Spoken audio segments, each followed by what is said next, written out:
Alors imaginez la situation suivante. Vous demandez à un entrepreneur ce qu'il vend. En général, il vous répondra sans hésiter. L'un vous dira qu'il vend une montre connectée, un autre une voiture, ou peut-être même d'ailleurs une plateforme numérique. Oui, mais la réponse n'est pas suffisante. Pourquoi?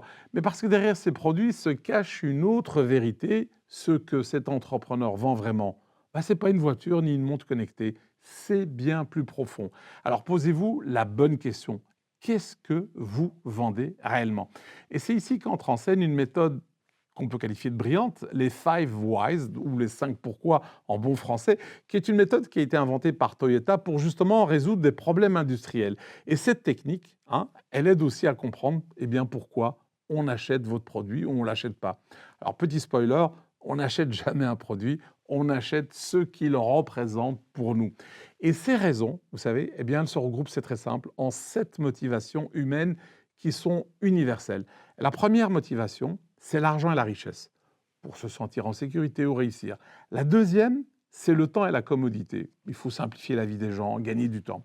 La troisième, oui, ça a l'air étonnant, mais c'est le sexe et la reproduction. Et oui, le sexe est aussi un moteur biologique.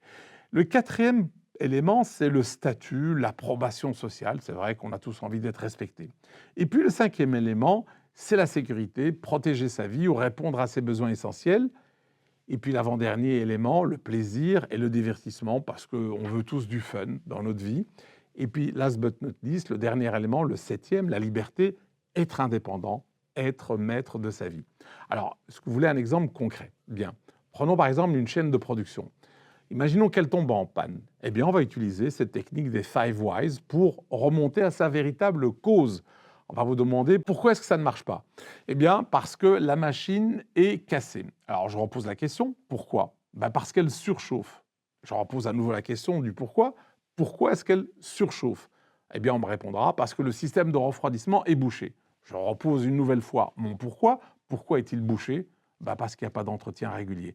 Le résultat de ces 5 questions, c'est très simple, c'est que le problème, ce n'est pas la panne, mais l'entretien qui manque.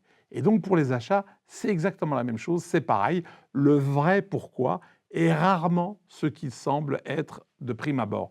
Mais alors, qu'achète-t-on vraiment, me direz-vous? De nouveau, on prend un exemple, celui d'une Mercedes classe S. Alors à première vue, on l'achète pour son confort, pour ses performances. Mais en creusant, voici ce qu'on va découvrir. Pourquoi une Mercedes? Pour afficher son succès. Pourquoi voulez-vous afficher votre succès? Pour obtenir respect et admiration. Pourquoi voulez-vous le respect?